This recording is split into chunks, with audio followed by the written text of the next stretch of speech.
Hi, the topic for today is, do you need a corporation? And why do people have corporations? Well, I have two friends. One is a girl who makes earrings with little gold wire. Actually, it isn't gold, it's brass or something. And then I have another friend who is a a computer coder. Now, these people have both asked me, do I need a corporation? How do I form it? What's the whole deal? And today, that's what we're going to answer.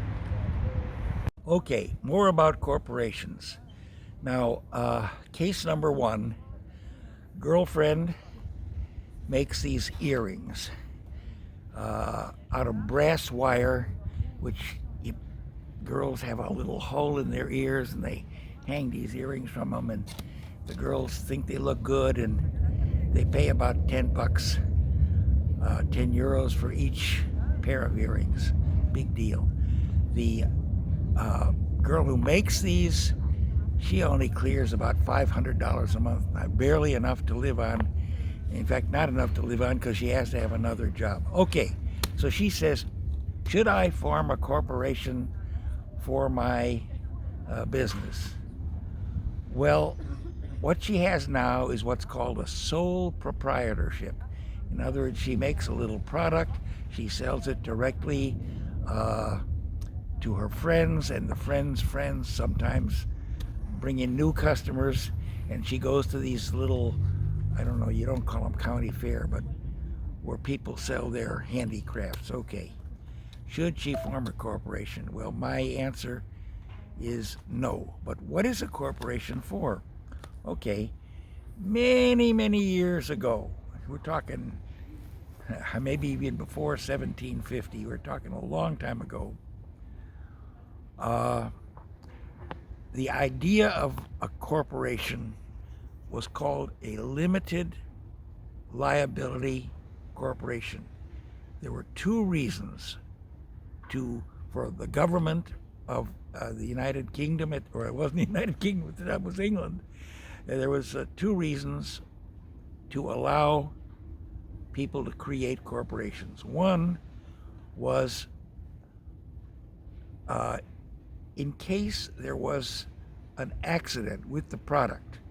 In our case, in case some lady puts the earring on and the metal turns her ear green and it falls off and she sues for $1,000,000.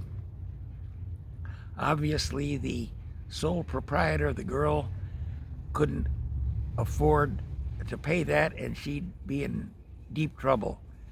So limited liability means the person who's injured by the company product can sue the corporation, but the owner of the corporation has limited liability. In fact, no liability.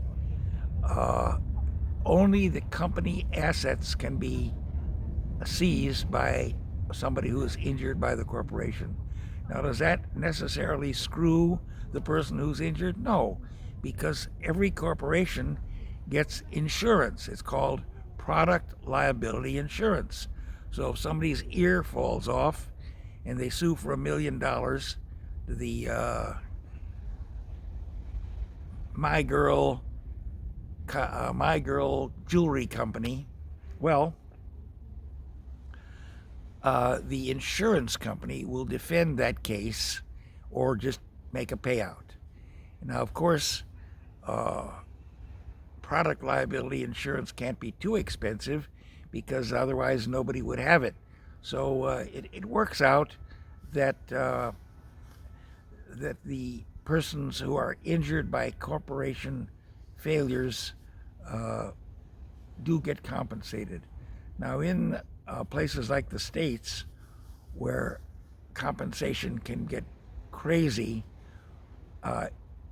we have certain anomalies, like doctors, especially baby doctors, are sued all the time, and their premiums may be up to $500,000 a year for malpractice.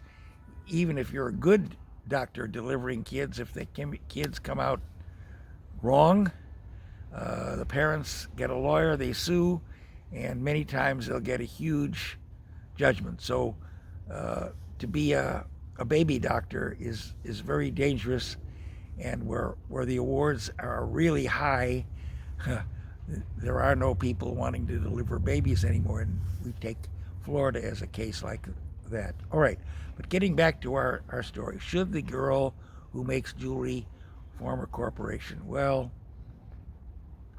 probably not, because the first thing to notice is that it's not free. You don't need a lawyer to form a corporation. You go to the state where you want to form the corporation. You don't have to go physically. You can get them on the internet. Just say, ask Google, I want to form a corporation in New Jersey. And they will give you the address of the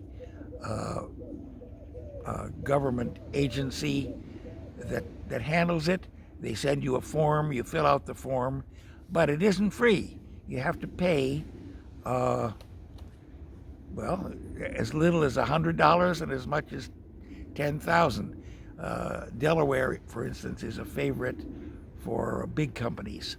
But getting back to our girl, so now the only advantage she gets is this feature where if one of her earrings is deemed to have hurt somebody, she doesn't have to pay damages, only the corporation does. And in her case, the corporation wouldn't have any assets. But the net result is that why should she spend a few $1,000s a year to have a corporation when the chances of her getting sued are pretty slim? And she really, there's no reason for somebody in a very small personal type of business to have a corporation. Now we take case number 2. A friend of mine is a computer programmer. He is based, well, it doesn't matter where he's based. Let's say he's based in London, but a German company wants to hire him to do a project there. Now, if he's a sole proprietor, he may have to do a lot of jumping through hoops to get a permit to work in Germany.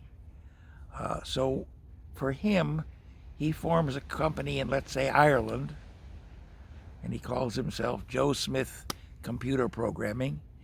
And the German company that wants the programming hires the company, not him. Okay? And they agree on $1,000 a week or $2,000, whatever it is, it doesn't matter. And he can physically go to Germany.